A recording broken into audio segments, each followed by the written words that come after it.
Buen día, estamos con el doctor Javier Iñiz, que es secretario ejecutivo del Acuerdo Nacional y ha sido varias veces jefe del Departamento de Economía, ha tenido cargos varios en la administración de la Pontificia Universidad Católica del Perú, ha sido uno de nuestros más destacados académicos. Entonces nos parecía importante dialogar con él ahora un poco para, en primer lugar, comentarnos de los avances que siempre tiene el Acuerdo Nacional y que no siempre se difunden, ¿no? Un poco ese rol y que en condiciones además o en situaciones a veces un poco de turbulencia o de polarización, creo que son muy importantes para contribuir a la gobernabilidad del país. Muchas gracias, Alan, por la entrevista.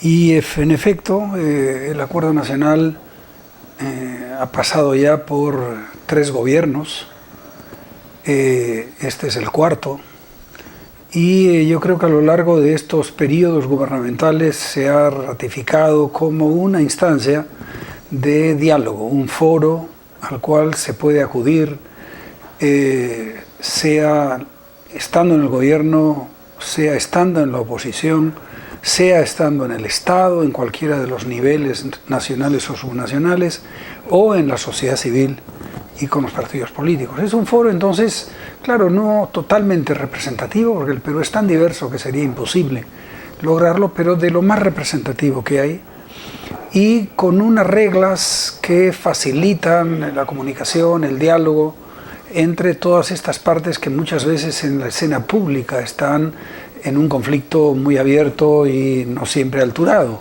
Pero en el seno del acuerdo sí, porque las reglas son que no hay prensa, las reglas son de que se aprueban las cosas solo por consenso, y entonces es un ejercicio lento a veces de aprobación de acuerdos que llamamos políticas de Estado. Entonces en los últimos pocos años hemos aprobado políticas sobre asuntos cruciales que han sido utilizados hasta cierto punto en riesgo de desastres, la política número 32, manejo del agua, tema también importantísimo y más en esta coyuntura del Perú de desastres vinculados a ese recurso, y ordenamiento territorial. Estamos ahora en un trabajo silencioso, como siempre, de aprobar, eventualmente lo haremos, una política de Estado que sea sobre la incorporación del Perú más ordenadamente a la sociedad de la información y del conocimiento, porque ahí estamos muy atrasados.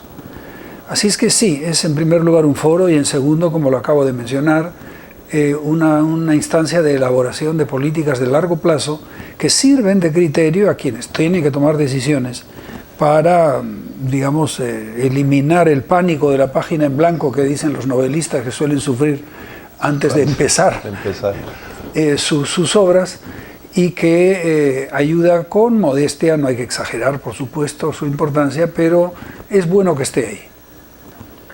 Sí, yo creo que, bueno, tiene logros importantes. Ahora, como tú señalas, hay algunas que se están aplicando, otras que se acordaron respecto a educación, el presupuesto del 6%, o temas de ciencia y tecnología, que se ha avanzado, pero no necesariamente se ha completado, y vacíos, como el de ordenamiento territorial, porque, digamos, el proceso de descentralización, de regionalización, se ha dado con marchas y contramarchas, y la coexistencia de actividades productivas adecuada, de minería, de biodiversidad y otras, se daría mejor con una ley de ordenamiento territorial. ¿Te parece que cosas como esta pueden avanzar? ¿Hay condiciones?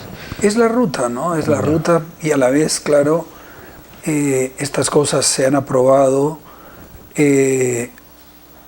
por consenso, pero son los lineamientos para avanzar en estos temas.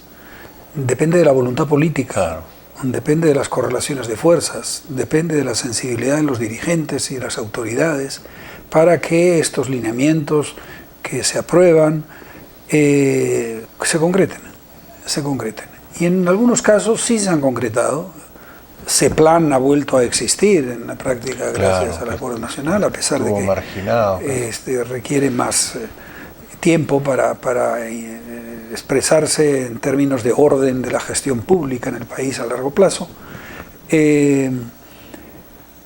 Iniciativas incluso se han tomado adelantándose a los cambios constitucionales, ¿no? Como por ejemplo la votación de los miembros de las Fuerzas Armadas en los procesos electorales. Eso no era constitucional, pero se, digamos, planteó y luego ha sido incorporado.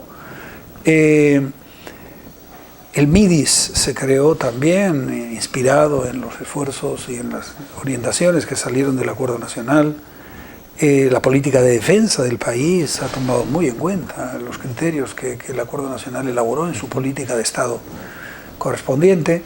Y así, es lento, es frustrante a veces que no se recurra más a los acuerdos establecidos, pero es lento en parte porque lo que se aprueba en el Acuerdo Nacional es exigente, no es sencillo de llevar a la práctica porque se pone mucho acento por unanimidad en, por ejemplo, la participación ciudadana. En casi todas las políticas de Estado esa participación es destacada. En parte porque el fondo de, yo creo, las políticas del Acuerdo Nacional está en la aspiración democratizadora que tuvo en su fundación. Claro. Y eso prosigue, pero luego, claro, el acento que se le dé a esa participación varía mucho según los gobiernos y según, como dije antes, fuerzas en juego, vocaciones de los líderes para llevarlas adelante. Así es que es lento el proceso de aplicación o implementación, pero se lo toma más en cuenta de lo que parece. Claro que sí. Y apelando a ese que se le tome en cuenta, en una coyuntura que a veces está enrarecida o polarizada por estos conflictos políticos entre fuerzas políticas, en un contexto de los efectos que tienen megaprocesos de corrupción que han afectado a toda la región. O sea, es un clima un poco enrarecido que a veces uno dice, bueno, debemos tomar un poco de cuidado para garantizar la gobernabilidad, ¿no? O sea, ¿qué reflexión o qué llamado podrías hacer en una coyuntura tan compleja, digamos, como la que estamos atravesando? Bueno, como tú dices, es una situación, no sé si tan especial, pero sí difícil en cualquier caso.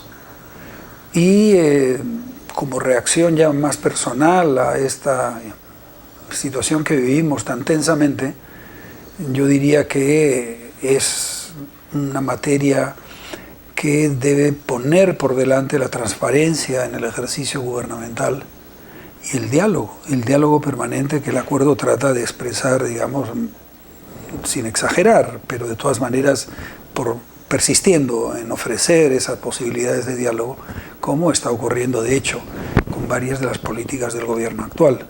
Entonces, esa transparencia yo creo que estamos en realidad beneficiándonos por razones que habría que explicar y que no tienen por qué ser mérito de nadie en especial, pero yo diría que es un buen momento para el país en ese sentido.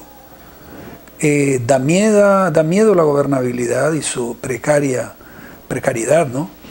Pero también es cierto que sospecho que se están aprendiendo lecciones sumamente importantes ante un estilo de relación entre los estados y las empresas, entre la inversión de fuera y la inversión de dentro, entre partidos y políticos y gobernantes y empresas, digamos, que al salir a flote de una manera que en parte avergüenza, pero que en parte también revela prácticas que mejor se transparenten, mejor se presenten a la sociedad, se evalúen y se aprendan las lecciones. Creo que hay que ver el lado también positivo de esta situación tan penosa en tantos sentidos, pero que simultáneamente no es una situación ajena a lo que el mundo de los ciudadanos cree que hay. Yo creo que casi todos y todas en el Perú saben que hay mucho de eso que ahora se trasluce en los medios de comunicación, pero que en distintos grados, pequeña escala, mayor escala, etcétera, es algo que hay que erradicar. Confío de verdad en que el Poder Judicial, la Contraloría, la Fiscalía de la Nación y estas otras instancias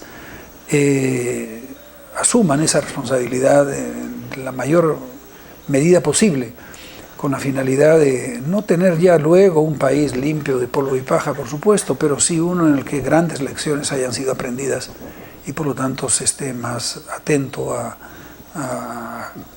participar en la actividad pública con mínimos de ética gubernamental, empresarial, de funcionariado público y de ciudadanía. Y de ciudadanía porque hay muchos ciudadanos también que en pequeñísima escala o mayor escala recurren a estratagemas, a atajos, a facilitaciones para realizar ciertas gestiones o logros que como ciudadanos deberían ser sencillos y directos, pero que en el Perú todavía requieren contactos o requieren, en fin, suerte o requieren recurrir a métodos que deberían extirparse. Bueno, muchas gracias, Javier. Pensamos que, como tú señalas, no hay que tener temor y que las instituciones se fortalezcan.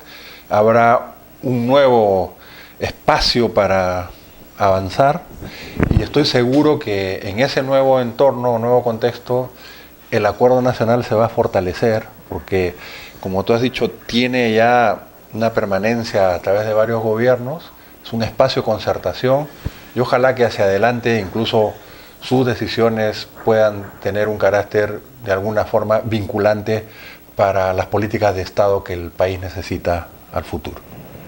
Muchas gracias. No hay de qué, muchas gracias por la conversación